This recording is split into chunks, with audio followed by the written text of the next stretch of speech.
सर्वप्रथम जय Shriram. Good morning सगळ्यांना. तर मी मानसीने स्वागत करते माझ्या नवीन एका व्हिडिओमध्ये.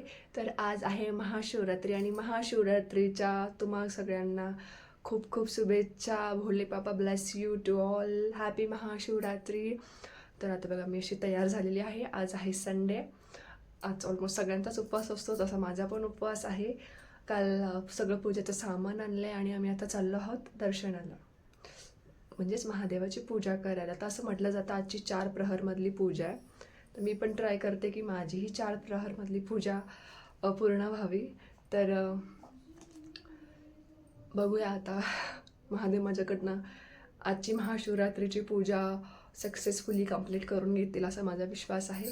मी बघा मी अशी तयार झालेली आहे आणि असं म्हटलं जातं की शिवरात्रीला ग्रीन बँगल्स घालायच्या. तो मी पण ग्रीन बँगल्स आणलेल्या आहेत, माझ्या फ्रेंड्सनी पण घेतल्या. सो मग मी पण घेतल्या आणि हा असं सुंदरसा गजरा लावलेला आहे. आय डोंट नो वाय, मला आता खूप असं छान परफेक्ट रेडी व्हायला आता खूप आवडतं, त्याच्यामुळे मी आता ही अशी तयार होते. तर चला माझ्यासोबत मंदिरात पूजा करायला. सपनाचा असा आहे फायनल लुक. खूप छान दिसते सपना. बरं आता निघायचं कधी आपल्याला? चलो पूजेला. मी असं पूजेचं सामान घेतलं.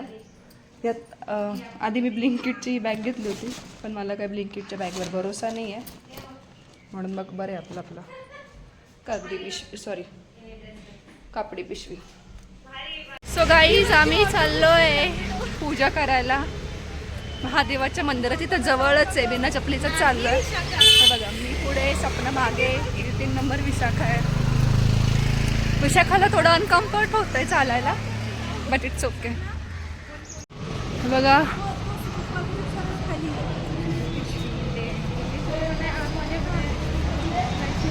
आम्ही चाललो तर आहे, पण आम्हाला माहिती नाही आम्हाला कसं पूजा करून देतं काय नाही. पण आम्ही चाललोय सामान घेऊन विथ पॉझिटिव्ह होप की बाबा आमची पूजा होऊन जाईल. मंदिर महादेवाचं आणि खूप सुंदर मंदिर आहे.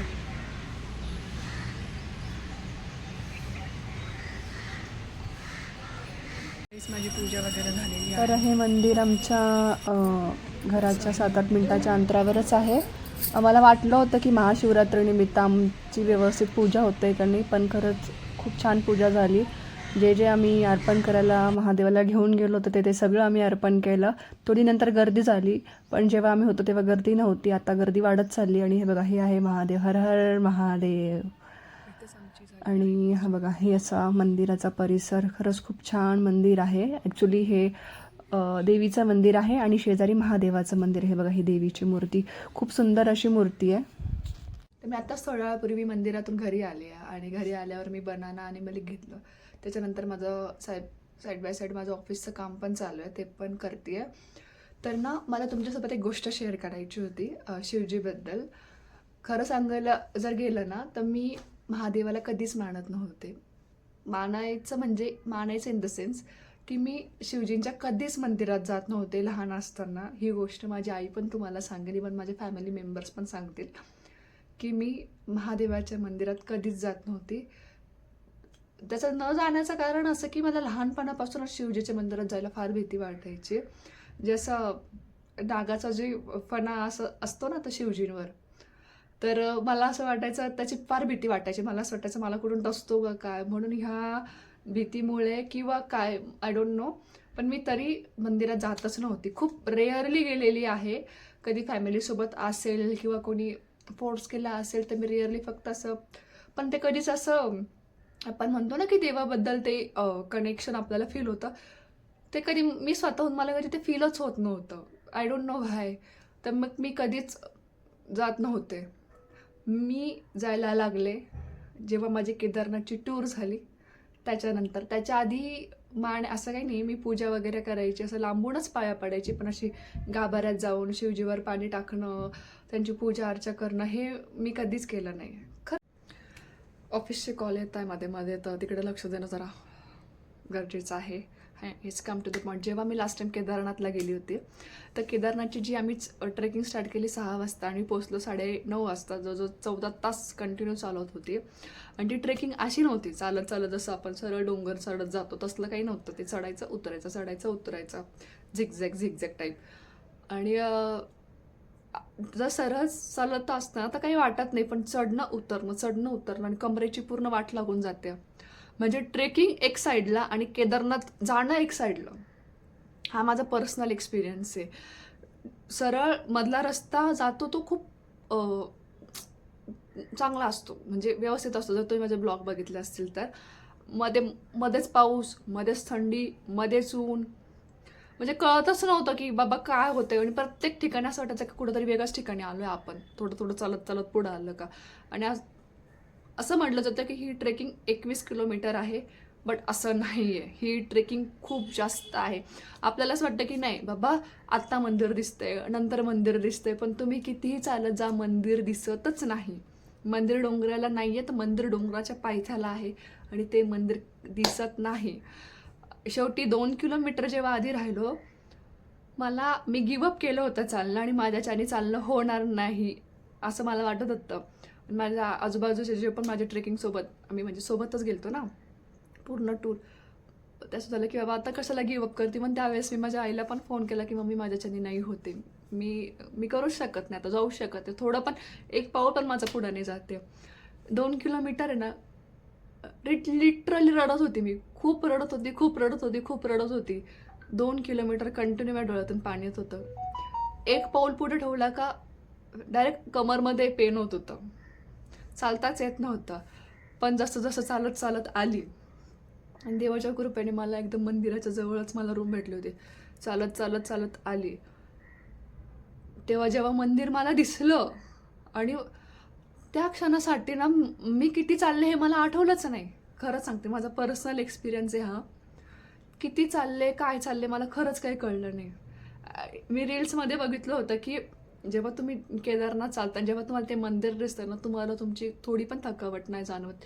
आणि तसंच पर्सनली मी फील केलं. त्याच्यानंतर दुसऱ्या दिवशी केदारनाथला जर दर्शन करायचं असेल तर त्याचं कूपन घ्यावं लागतं. म्हणजे तो एक स्लॉट असतो, त्या स्लॉटमध्ये तुमचं दर्शन होतं. जर तुमच्या कूपनवर जर दुपारी 2-3चा टायमिंग असेल तर 2-3च्याच टायमिंगला तुम्ही लाईनीमध्ये जायचं आणि तेव्हाच ते दर्शन घ्यायचं. दुसऱ्या दिवशी आम्ही सकाळी उठलो, 3:30-4 वाजता उठलो, कारण लवकर दर्शन घ्यायचं असं चालू होतं. आणि आमच्याकडं कूपनच नव्हतं, कसं घेणार. आणि आम्हाला ट्रेकिंग उतरायची लगेच सकाळी दुसऱ्या दिवशी 7-8 वाजता ट्रेकिंग उतरायची होती आम्हाला. कारण काय सेल्फ थोडे गेलो होतो, टुरिस्टसोबत गेलो होतो आणि काहीतरी त्याचे क्रायटेरिया राहतं की ह्या वेळेला तुम्हाला इथपर्यंत पोचायचं आहे. आणि मग कसं करणार आता, एवढं डोंगर चढून आली, एवढं सगळं करून आली आणि दर्शन नाही घ्यायचं, ते मनाला काही पटत नव्हतं. आणि कूपन जरी घेतलं होतं ना, तर त्याच्यामध्ये टायमिंग डायरेक्ट संध्याकाळी 3-4 नंतर होतं आणि 3-4 वाजेपर्यंत आम्हाला तिथे थांबायचा एवढा वेळ नव्हता, कारण 7:30-8 वाजता ती ट्रेकिंग आम्हाला उतरायची होती. मला समजतच नव्हतं म्हणजे काय करायचं, कसं करायचं. मग शेवटी तिथल्या एका पंडितजी सोबत जुगाड लावला की बाबा त्यांना रिक्वेस्ट केली काहीही करा पण आमचं दर्शन होऊ द्या. इवन VIP पास जरी दर्शन पास घेणार होतो ना, ते जरी VIP दर्शन जरी घ्यायचं म्हणत होतं ना, तरी ते दर्शन आमचं दुसऱ्या दिवशी दुपारीच होणार होतं 3-4 नंतर. आणि तेवढ्या वेळ आम्ही थांबणार नव्हतो. आमच्या टुरिस्टपैकी खूप सारे लोक अशी होती जी लोक फक्त बाहेरून मंदिराचं दर्शन घेऊन खाली उतरलेली, ते आतमध्ये गेलीच नव्हती. आणि मला असं होत होतं की नाही, मी एवढ्या लांब आली आणि बिना दर्शनची मी इथून जाणार नाही. तर माझ्या मनात कंटिन्युअसली ह्या गोष्टी चालू होत्या आणि मला आतल्यात खूप रडायला येत होतं की मी कशासाठी आले इथं. आणि मनात मी महादेवासोबतच भांडत होते, कशासाठी मला इथं बोलवलं, जर मला नाही दर्शन भेटणार आहे हे ते. खूप असं डोक्यात आहे ना, खूप साऱ्या गोष्टी माझ्या चालू होत्या. आतल्यातच एक वॉर चालू होतं माझ्याला. मग त्याच्यानंतर एक आम्हाला पंडितजी भेटले. पंडितजीसोबत थोडंसं जुगाड करावं लागलं. ऑनेस्टली मी म्हटलं जे पण चार्जेस असेल आम्ही तुम्हाला देऊ, पण माझं दर्शन झालं पाहिजे. देवाच्या कृपेने त्यांनी आम्हाला एका रस्त्यातून दिलं. असं तर चांगलं नाही आहे, पण काय करणार, मला दर्शन घ्यायचं होतं आणि मला देवापर्यंत पोचायचं होतं, म्हणून मला हा ऑप्शन निवडावा लागला. म्हणून आम्ही त्या रस्त्याने गेलो आणि इतकं चांगलं की सोमवारच्या दिवशी माझं ते दर्शन झालं आणि अभिषेक करायला भेटलं. म्हणजे अभिषेकाच्या निमित्ताने आम्हाला डायरेक्ट आतमध्ये एंट्री भेटली आणि जे काय होते ते चार्जेस ते नंतर आम्ही त्यांना देऊन टाकले. पण तो अभिषेक जेव्हा चालू होता आणि माझ्या डोक्यामध्ये ना खूप साऱ्या गोष्टी चालू होत्या चढत असताना. जेव्हा मी तिथं गेली, गाभाऱ्यात गेली आणि माझा जेव्हा अभिषेक चालू होता, मला काहीच आठवत नव्हतं. माझं डोकं लिटरली पूर्ण ब्लँक झालं होतं. म्हणजे मी काय बोलू देवाकडं, काय मागू, काय आशीर्वाद घेऊ, आणि खूप सारी लिस्ट होती डोक्यामध्ये, असं तसं हे ते काहीच आठवत नव्हतं. मला काहीच नव्हतं आठवत. मला म्हणजे मी फक्त रडत होती ना अभिषेक करत होती. मी रडत होती, मी अभिषेक करत होती. पण मलाही माहिती नव्हतं तर मी का तिथं माझ्या डोळ्यातून पाणी येत होतं, मी का रडत होते तिथं. म्हणजे लिटरली माझं ती पिंड आहे केदारनाथची, तिथं मी असं डोकं माझं रगडलेलं आहे आणि मला असं काहीतरी वेगळंच फील होत होतं त्यावेळेस. तिथून पुढे ती ती जाणीव मला झाली की बाबा महादेव आहे. त्याच्यानंतर तो विश्वास मला असं बसला. जेव्हा नंतर त्या अभिषेकवर मंदिराच्या बाहेर आली, काहीतरी वेगळाच मला बदल स्वतःमध्ये जाणवला. तो एक ट्विस्ट माझ्या लाईफमध्ये आला. नाही तर मी कधीच याच्या आधी मंदिरात जात नव्हती. आणि मग आणि मी किती चालले, काय चालली, माझं कमर दुखतंय का, माझी पाठ दुखते का, माझे पाय दुखतंय का, मला थोडं पण काही नाही जाणवलं. खरंच सांगते, आज महाशिवरात्री, खोटं नाही बोलणार. तिथं गेल्यावर मला एवढा एक्सपिरियन्स आला केदारनाथला गेल्यावर. आणि आपण म्हणतो ना की खरंच तिथे गेल्यावर ते स्वर्ग आहे. तिथं गेल्यावर एक वेगळीच अनुभूती होते आणि ती अनुभूती मला झाली. तिथं जाणं, माझं त्या गाभाऱ्यात जाऊन दर्शन होणं, डायरेक्ट आपलं पिंडीला डोकं टच होणं.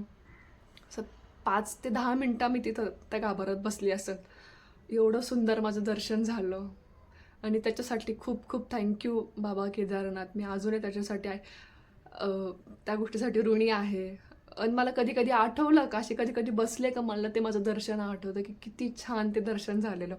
मग तिथंच तेव्हाच मी ठरवलं की बाबा मला 12 ज्योतिर्लिंगांचं दर्शन करायचं. आता ते कसं काय होईल आय डोंट नो, पण माझी इच्छा आहे की ती मला करायची. त्याच्यानंतर मग मी भीमाशंकरला गेली. भीमाशंकरचं पण दर्शन असंच छान झालेलं, एकदम पिंडीला टच वगैरे करून. आणि आता रिसेंटली 2-3 दिवसाआधी मी बनारसला गेली होती, काशी विश्वनाथला. तो पण एक किस्सा सांगते मी. काशी विश्वनाथजींचं स्पर्श दर्शन असतं 3 ते 4 मध्ये, पहाटे 3 ते 4 मध्ये. तेव्हाच तुम्ही जाऊन शिवलिंगाला टच करू शकता. आणि माझं असं झालं की बाबा मी पहाटे 4ला उठूनच जाणार होती, पण त्यावेळेस जागच नाही आली आणि मग माझं स्पर्शदर्शन राहून गेलं. मग आम्ही असं नॉर्मल रेग्युलर लाईनीमध्ये लागलो. म्हटलं जाऊ दे आता, नाही स्पर्शदर्शन झालं तर मी VIP लाईन पण कशाला घ्यायची, तर आम्ही रेग्युलर लाईनीमध्ये लागलो. आणि नेटकीच मग तेवढं थोडंसं 1 तास आम्ही लाईनीत थांबलो. त्याच्यानंतर एक पोलीसवाले आले. तेव्हा ते मला बोलले की मॅडम चला VIP लाईन खाली, तुम्ही तिकडनं चला. आणि तिथं डायरेक्टली मला अचानक VIP लाईनीमध्ये दर्शन भेटलं. VIP लाईनीमध्ये गेली आणि माझी इच्छा होती ना स्पर्श दर्शन करायची. तर तिथल्या परत पोलिसांना ना रिक्वेस्ट केली की मला आतमध्ये जायला मिळेल का. ते तर नाही बोलले होते, पण थोडीशी रिक्वेस्ट करून बघितली की बाबा सोडलं मला आतमध्ये. कुठलाही पास नाही, कुठल्याही VIP दर्शनचे पैसे नाही, कुठले नाही. डायरेक्ट मला गाभाऱ्यात सोडलं. आणि तेव्हा पण मला असं झालं की बापरे. आणि तेव्हा पण मला असं काही समजत नव्हतं की मी काय करू, काय नाही, कशी पूजा करू. एवढं सगळं मी पूजेची ते थाल घेऊन गेली होती. ब्लॉग येईलच तुम्हाला नंतर, त्याच्यात दिसेलच तुम्हाला. आणि कसं दर्शन करू, काय नाही. मी फक्त देवाला बेलपत्र वाहिली आणि फुलं वाहिली. जे मी भस्म वगैरे ते काहीच मला म्हणजे समजतच नव्हतं गाभाऱ्यात गेल्यावर मी काय करू, काय नाही. गर्दी होती म्हणत होते तिथं. तर तिथल्याच पंडितजींनी मग हार होता, तो हार त्यांनी पेंडीत घातला. त्याच्यानंतर तोच त्यांनी मला माझ्या गळ्यात घालायला दिला.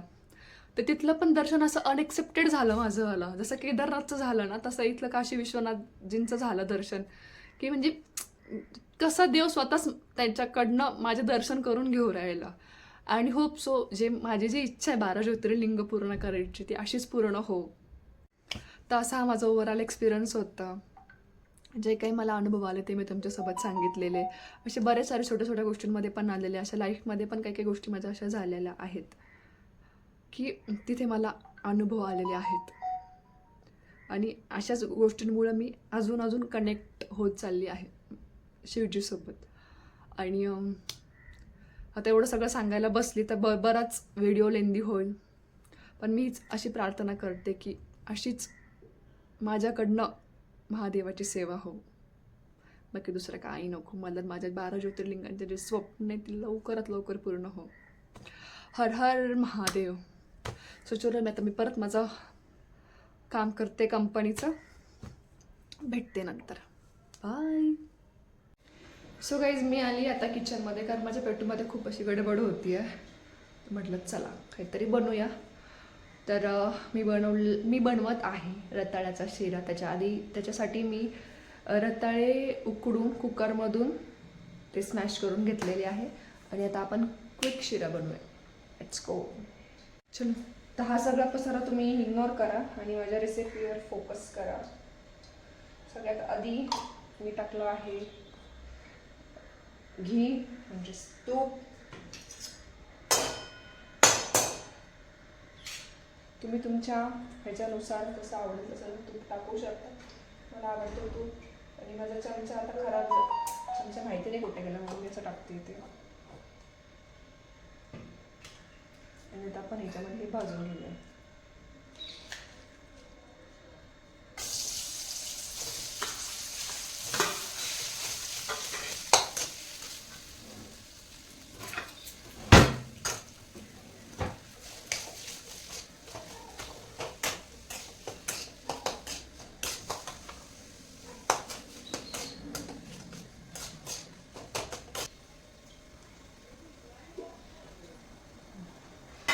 ठीक आहे, यात आपण आता थोडंसं दूध ॲड करूया.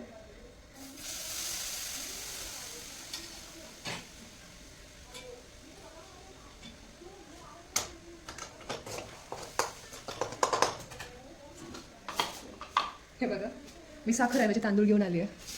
काय माझं डोकं चालेल. आता मी ह्यात साखर ॲड केली आहे. ॲज पर युअर कन्व्हिनियन्स तुम्ही तुमची साखर ॲड करू शकता.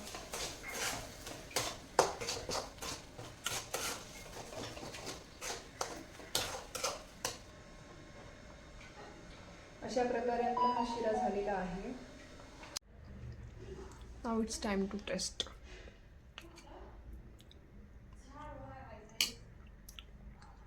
चांगला झाला. गोड कमी आहे, म्हणजे मला पर्सनली जास्त गोड आवडतं. तो चांगला झाला. तुम्हाला वाटलं तुम्ही ड्रायफ्रूट वगैरे पण ॲड करा. So good evening all. संध्याकाळची जी 4 प्रहरमधली पूजा आहे ती 6 वाजेपासून चालू होणार आहे. 6ला एक प्रहर आहे, 9ला एक प्रहर आहे, 12ला एक प्रहर आहे आणि 3ला एक प्रहर आहे. ह्या आधी मी कधीच केली नव्हती, तेव्हा माहितीच नव्हतं हे असं काही असतं म्हणून. जेव्हा आता माहिती झालं तर मग मी इथून पुढे ह्या गोष्टी फॉलो करणार महाशिवरात्रीच्या दिवशी. तर मग मी आता आमचा जो देवाचा जो कॉर्नर आहे तो आता आवरायला घेतला आहे. बघा, आता हे सगळं मी पुसून वगैरे घेतलं आहे. आवरून झाल्यावर दाखवते. तर अशा प्रकारे सगळं आवरून ही पूजा मांडली आहे मी. आणि असं बाहेर राहतो ते एवढं जमत नाही, पण तरी पण माझ्या त्याने जेवढं होतं तेवढं मी करायचा प्रयत्न करते. आणि आता मला माझ्या पहिल्या प्रहरची पूजा करायची 6 वाजता. मी आंघोळ वगैरे केली, परत चेंज केलं आणि आता मी पूजा करते. चलो, आत्ताच माझी फर्स्ट प्रहरची पूजा झाली आहे आणि आता मी थोडासा आराम करते. सकाळपासून ऑफिसचं काम हे तेच चालू. आराम करायला टाईमच नाही भेटला मला. Okay, bye. थोडा वेळ रेस्ट केला. इकडचं तिकडचं मोबाईलवर माझं चालू होतं बघणं आणि जस्ट मँगो मिल्कशेक घेतला आणि आता सेकंड प्रहर चालू झालेला आहे आणि आता मला माझ्या सेकंड प्रहरमधली पूजा करायची आहे. सेकंड प्रहरची पूजा माझी झाली आहे. मी चेंज वगैरे केलं थोडंसं कम्फर्टेबल वाटावं म्हणून. आणि 12 वाजता तिसरा प्रहर चालू होणार आहे. मी इतके वेळ आत्ता म्हणजे आमचं जे मंदिर आहे या फ्लॅटमध्ये त्याच्यासमोरच बसली होती आणि त्याच्यानंतर मी आता रूममध्ये आली आहे. काय ना ॲक्च्युली सकाळपासून म्हणजे सकाळी 6 वाजेपासून तर संध्याकाळी 6पर्यंत माझं ऑफिस होतं आणि कंटिन्यू खूप लवकर उठली आहे मी आज. म्हणजे आज म्हणतात ना महाशिवरात्रीला ब्रह्ममुहूर्तावर उठायचं असतं, तर यस त्याच हिशोबाने मी उठली होती आज लवकर. ॲक्च्युली कसं आहे ना, सवय नाही या गोष्टींची आणि असं अचानक करायला गेलं ना तर थोडा पहिले त्रास होतो. तसंच आज माझं काहीसं होतं आहे. It's okay, fine, I am strong आणि महादेव माझ्याकडनं करून घेताय, ह्याच्यापेक्षा मोठी गोष्ट माझ्यासाठी नाही आहे. सगळ्यांना शुभ सकाळ. आणि माझ्या 4ही प्रहरची पूजा खूप छान प्रकारे झाली आहे.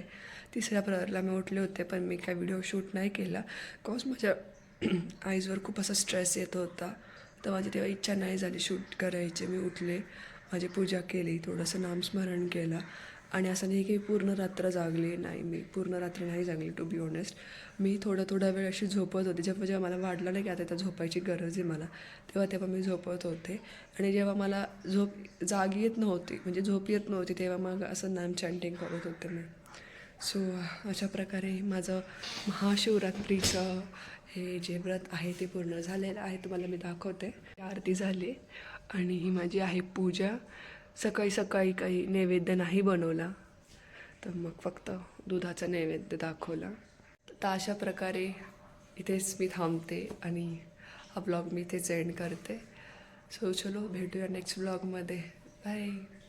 हर हर महादेव.